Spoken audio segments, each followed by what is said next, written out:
ആദ്യം വോട്ട് ചോരി ആരോപണം, ഇപ്പോൾ സർക്കാർ ചോരി ആരോപണം. പക്ഷേ താൻ പറയുന്നത് ഒരു തെരഞ്ഞെടുപ്പ് കാലത്ത് നട്ടല് നിവർത്തി പറയാൻ ധൈര്യമില്ലാത്ത ആളാണ് ഇപ്പോൾ ഹൈഡ്രജൻ ബോംബുമായി ഇറങ്ങിയിരിക്കുന്നത്.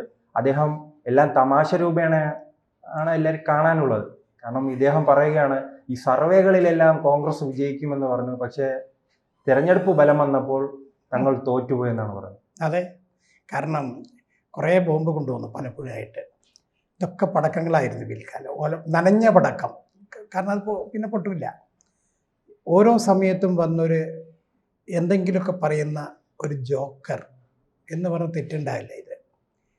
കാര്യം ഹരിയാനയിൽ അദ്ദേഹം പറഞ്ഞ എന്താ, 8-1 ഇല്ല, കള്ളവോട്ടാണ്. പക്ഷേ SIR എതിർക്കുന്ന എന്തിനാ? അങ്ങനെയാണെങ്കിൽ അല്ല, അത് കേന്ദ്ര സർക്കാർ എന്തുകൊണ്ടോന്നാലും എതിർക്കും. പാടില്ല. അതല്ലേ ഇപ്പം കൊണ്ടുവരുന്നത് വോട്ട് ചോരി, ഇപ്പം സർക്കാർ ചോരി.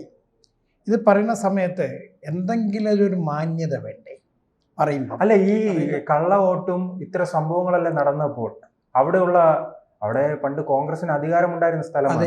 അപ്പോൾ ഇപ്പോഴും MLA മാരുണ്ട്, MP മാരുണ്ട്. അപ്പോൾ ഈ MP മാരും MLA മാരും എല്ലാം എവിടെയായിരുന്നു? BJPക്ക് അനുകൂലമായി പ്രവർത്തിക്കുകയാണോ? അപ്പം അവരാരും ഉണ്ടെന്നില്ലല്ലോ. സത്യസന്ധമായുള്ള കാര്യങ്ങൾ അവർക്കറിയാം. അപ്പം ഇയാൾ പോയിട്ട് ഓരോ സ്ഥലത്തും എനിക്ക് തോന്നുന്നു ഇയാളുടെ പിന്നിൽ ഏതോ ഒരു PR വർക്ക് ചെയ്യുന്ന വിദ്യാൻ ഇയാളെ നശിപ്പിക്കാൻ വേണ്ടി ചെയ്യുന്നുണ്ടെന്നൊരു സംശയ കാര്യം. അല്ലെങ്കിൽ ഇങ്ങനെ ഈ ഭ്രാന്ത് പിടിച്ചോടി നടക്കുന്ന പറയുമ്പോഴത്തെ ഓരോ സ്ഥലത്ത് ചെന്നിട്ടും ഓരോ കാര്യങ്ങൾ ഒരു പുതിയ പേര് കൊണ്ടുവരും.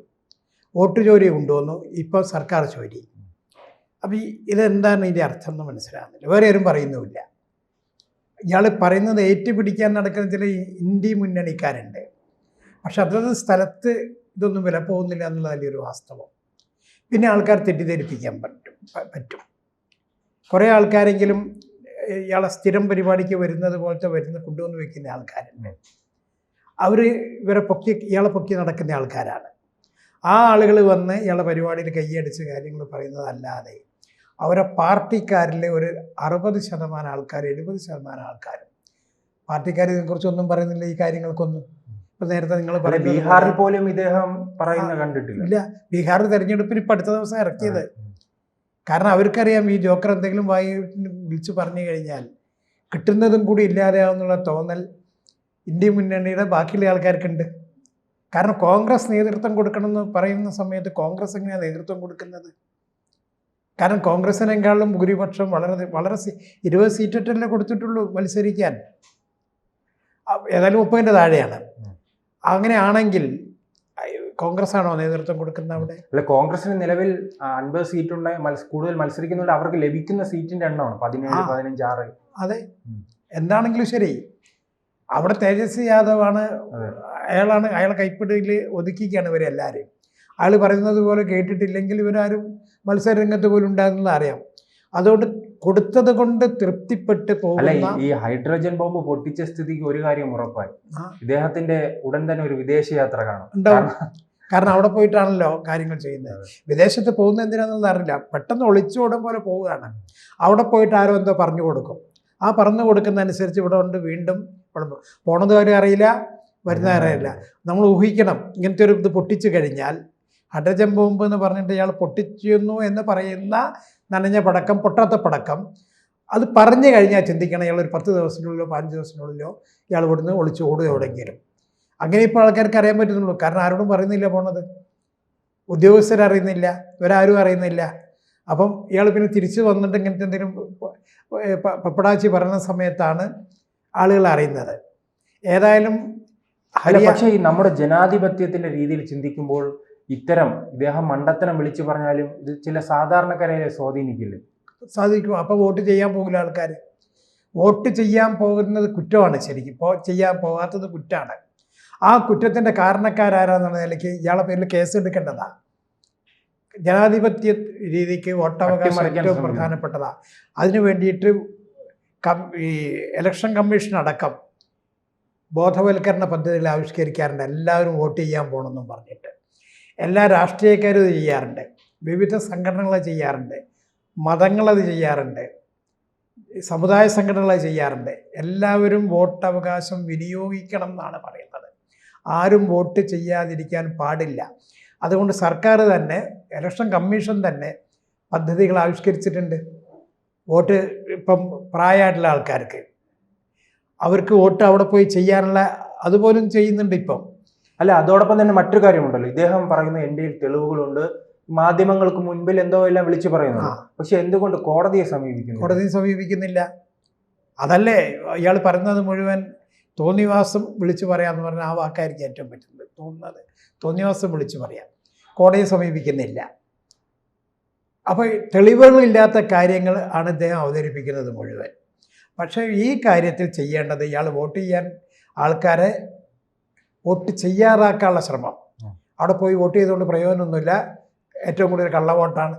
പക്ഷേ എന്തിന് പിന്നെ ഈ SIRനെ എന്തിന് ഇവരെതിർത്തു? അങ്ങനെയാണ് കള്ളവോട്ട് പിടിക്കാനാണല്ലോ അത്, കള്ളത്തരം ചെയ്യുന്ന ആൾക്കാരുടെ. അപ്പം ഇതെല്ലാം ഇയാൾ പറയുന്നത് മുഴുവൻ വലിയ വിഡ്ഢിത്തരങ്ങളാണ്. അത് കേട്ട് തത്തമ്മയെ പൂച്ച പൂച്ച എന്ന് പറയുന്ന ഇന്ത്യ മുന്നണിയിൽ ചേർന്നിരിക്കുന്ന ആൾക്കാർ അതനുസരിച്ച് നീങ്ങുന്നവരാണ്. ശരിക്കും എന്താ പറഞ്ഞാൽ ജനകീയ കോടതിയിൽ ജനങ്ങൾ ഇയാളെ ചോദ്യം ചെയ്യണം. വോട്ടവകാശം വിനിയോഗിക്കാൻ വേണ്ടിയിട്ട് സമ്മതിക്കാത്ത വ്യക്തി എന്നുള്ള നിലയ്ക്ക് ഇവിടുത്തെ ജനാധിപത്യ വിരുദ്ധ പ്രവർത്തനം നടത്തുന്ന ആളാണ് രാഹുൽ ഗാന്ധി എന്ന് സ്ഥാപിക്കാൻ അവരെ പാർട്ടിയിലെ പുരോഗമനവാദികൾ, അവരെ പാർട്ടിയിലെ യുവാക്കന്മാർ, അവർ പോലും മുന്നോട്ട് വരണം എന്നുള്ളത് നമ്മൾ കാണേണ്ടത്. ഈ കാര്യത്തിൽ ഇത്തരം മണ്ടത്തരങ്ങൾ വിളിച്ചു ചോദിച്ചുകൊണ്ട് ജനാധിപത്യ വിരുദ്ധ പ്രവർത്തനം നടത്തുന്ന രാജീവ് ഗാന്ധി, അല്ല ഈ വോട്ടർ പട്ടികയിലെ രാഹുൽ ഗാന്ധി, ഈ വോട്ടർ പട്ടികയെന്ന രഹസ്യമല്ലല്ലോ, ആരുടെ കയ്യിൽ ലഭിക്കും? അപ്പോൾ ഈ കോൺഗ്രസ് പ്രവർത്തകരും നേതാക്കളും ആ സമയം എന്തുകൊണ്ട് ഇത് പരിശോധിക്കുന്നില്ല? ഈ തെരഞ്ഞെടുപ്പ് കഴിഞ്ഞ് കോൺഗ്രസ് പരാജയപ്പെടുകയാണെങ്കിൽ ഇദ്ദേഹത്തിന് വലിയ പ്രശ്നമാണ്. നാം ഇതിനു മുൻപ് ഇപ്പോൾ കോൺഗ്രസ് ജയിച്ചു നിൽക്കുന്ന തെലങ്കാനയിൽ ഈ ആരോപണം കണ്ടിട്ടില്ല, ഈ ഹിമാചൽ പ്രദേശിൽ ഈ ആരോപണമില്ല, അതോടൊപ്പം തന്നെ കർണാടകയിൽ ആരോപണമില്ല. കർണാടകയിൽ ആരോപണമുണ്ട്, അതാണ് എങ്ങനെയാണ് ലോക്സഭാ തെരഞ്ഞെടുപ്പ്. ഇവർ ജയിച്ച് നിയമസഭയെ കുറിച്ച് മൗനമാണ്. ഒരേ വോട്ടർ പട്ടികയാണ്, അപ്പം ചെറിയ വ്യത്യാസമേ വന്നിട്ടുള്ളൂ. അപ്പം എന്തെങ്കിലും വിളിച്ചു പറയാം, തോന്നുന്നത് വിളിച്ചു പറയാം. തോൽക്കുന്ന സമയത്ത് ഞങ്ങൾ അല്ല അതേ ഈ അധികാരം ലഭിക്കാത്തത് കൊണ്ട് എന്തെങ്കിലും മാനസിക വിഭ്രാന്തി ഉണ്ടാവും. കാരണം ഇദ്ദേഹം കുറെ നാളുകളായിട്ട് ഞാനാണ് ഭാരതത്തിന്റെ പ്രധാനമന്ത്രി സ്വപ്നം കണ്ടുകൊണ്ടിരിക്കുകയാണ്. ആ സ്വപ്നം കണ്ട് വീട്ടിലെത്തുമ്പോൾ മുഴുവൻ പ്രധാനമന്ത്രിമാരുടെ ചിത്രങ്ങളുണ്ടല്ലോ. നമ്മുടെ നാട്ടില് ഒരു ചൊല്ലില്ലേ, ചെമ്പരത്തി പൂവും ചെവിയിൽ വെച്ച് വെക്കും ചില ആൾക്കാര്. ആഗ്രഹിച്ച് നടക്കാതെ ആകുമ്പോ കയ്യൊക്കെ അടിച്ചുകൊണ്ട് ഇങ്ങനെ നടക്കും. പ്രധാനമന്ത്രി, അതുകൊണ്ടാണ് അമ്മൂമ്മ പ്രധാനമന്ത്രി, അപ്പൂപ്പൻ പ്രധാനമന്ത്രി, എല്ലാരും പ്രധാനമന്ത്രി. പക്ഷെ ഇയാൾക്ക് മാത്രം ആകാൻ കഴിയുന്നില്ല. അപ്പൊ ഇയാൾ എന്ത് ചെയ്യും? അത് നടത്തമൊക്കെ കണ്ടു കഴിഞ്ഞാൽ തന്നെ ഒരു പ്രത്യേക രീതിയിൽ തലയൊക്കെ ആട്ടി ഇങ്ങനെ കൈയൊക്കെ അടിച്ച് നടക്കുന്ന, കൈയടിക്കുന്നില്ല എന്ന് മാത്രമേ ഉള്ളൂ, ടീഷർട്ട് ഇട്ട്. അപ്പം ഈ വിധത്തിലൊരു തരം എന്തോ ഒരു വെപ്രാളം, ഡിസീസ് ആയില്ലെന്നല്ലോ, ഡിപ്രഷൻ ഉണ്ട്. അതിന് ആ നിലയ്ക്കും കൂടി ആയി തീരാൻ അധികകാലം വേണ്ടി വരില്ല എന്ന് തോന്നുന്നു. ആ നിലയ്ക്കാണ് ഇപ്പം രാഹുൽ ഗാന്ധിയുടെ പോക്കും പ്രവർത്തനവും സംസാരവും പ്രചരിപ്പിക്കുന്നതും എല്ലാം അത് മാത്രമായിരിക്കും. ബീഹാറിൽ കണ്ടതാണ്, കുളത്തിൽ ചാടുന്നത് കണ്ടു. ഇത് കൂടാതെ വേറെയുണ്ട്, കുറെ കേസുകളുണ്ട്. കാരണം രാജ്യദ്രോഹ കുറ്റാണ് പലതും. ഇതെല്ലാം ചിന്തിച്ചുകൊണ്ടിരിക്കുന്നുണ്ട്. അപ്പം വീണ്ടും പറഞ്ഞു പോവുകയാണ്. പിന്നെ ഭൂമി കുംഭകോണത്തിൻ്റെ കേസിൽ കുടുംബത്തിന്, മാധ്യമരംഗത്തെ കേസുകളില്ലേ. അപ്പോൾ ഇതെല്ലാം നോക്കുന്ന സമയത്ത് ഞാനിനി എന്തായി സംഭവിച്ചു പോകുക? എനിക്ക് പ്രധാനമന്ത്രിയായി ഒരിക്കലും ചാൻസ് ഇല്ലേ? ഇനി നമുക്കൊന്ന് കണക്ക് കൂട്ടാം. നരേന്ദ്രമോദിയും BJP ഒക്കെ പോയിട്ട് വേറെ ഒരു ഇന്ത്യ മുന്നണി എന്നുള്ളൊരു സംഗതി ഒന്ന് ഭാവനയിൽ കണ്ടു നോക്കും. രാഹുൽ ഗാന്ധി പ്രധാനമന്ത്രിയാവുമോ? അപ്പം അയാളും ചിന്തിക്കുന്നുണ്ട്, എനിക്കിനി പ്രധാനമന്ത്രിയാകാൻ സാധിക്കില്ല. എൻ്റെ കുടുംബത്തിൽ ഞാൻ ഒഴിച്ചുള്ള സർവ്വ ആൾക്കാർ, എൻ്റെ മുതിർന്നവർ എല്ലാവരും പ്രധാനമന്ത്രിയായി. അപ്പം ഞാൻ മാത്രം ഇങ്ങനത്തെ ഒരു, അപ്പോൾ അതുകൊണ്ട് തന്നെ എനിക്ക് ഈ ഭാരതവുമായി ഒരു ബന്ധമില്ലാത്തവനായതുകൊണ്ട്, വേരില്ലാത്തത് കൊണ്ട് ഭാരതാംബ തന്നെ എന്നെ പ്രധാനമന്ത്രിയാക്കാൻ അനുവദിക്കില്ല. അതുകൊണ്ട് ആ നാടങ്ങ് നശിക്കട്ടെ. അതെ, നാടങ്ങ് നശിക്കട്ടെ എന്നാണ് ഇയാൾ ചിന്തിക്കുന്നത്. അതനുസരിച്ച് അയാൾ എല്ലാ പ്രവർത്തനവും ഈ നാടിനെ നശിപ്പിക്കുന്നുള്ള ഉദ്ദേശത്തോടു കൂടി. അയാൾക്ക് കൂറുപടി ആകാൻ ഒരു ചാൻസും ഇല്ല. കാരണം അയാളെ പൗരത്വം പോലും ഇന്നും തുലാസിലാണ്, ഒന്നും പറയാൻ പറ്റില്ല. അതുകൊണ്ട് രാഹുൽ ഗാന്ധിയെ കുറിച്ചിട്ട് നല്ലത് പറയാൻ ആർക്കും തന്നെ ഉണ്ടാവില്ല. കാര്യമായിട്ട് അവരെ കൂടെ തന്നെ ആർക്കും ഉണ്ടാവില്ല. എനിക്ക് തോന്നുന്നു ഈ KC വേണുഗോപാലിനെ പോലത്തെ ആൾക്കാരൊക്കെ ഇയാളെ കൊണ്ട് നടക്കുന്നത് കാണുമ്പോൾ ഓരോ സാധനത്തിന് ഇങ്ങനെ മുമ്പോട്ടിട്ടിട്ട് ഇങ്ങനെ പോന്നും പറഞ്ഞിട്ട് ഇവരൊക്കെ എഴുതി കൊടുക്കുന്ന കാര്യങ്ങൾ സംസാരിക്കുന്നു ഒക്കെ വിശ്വസിച്ചുകൊണ്ട്. ഏതായാലും രാഹുൽ ഗാന്ധി സ്വയം നശിച്ചുകൊണ്ടിരിക്കുന്നു.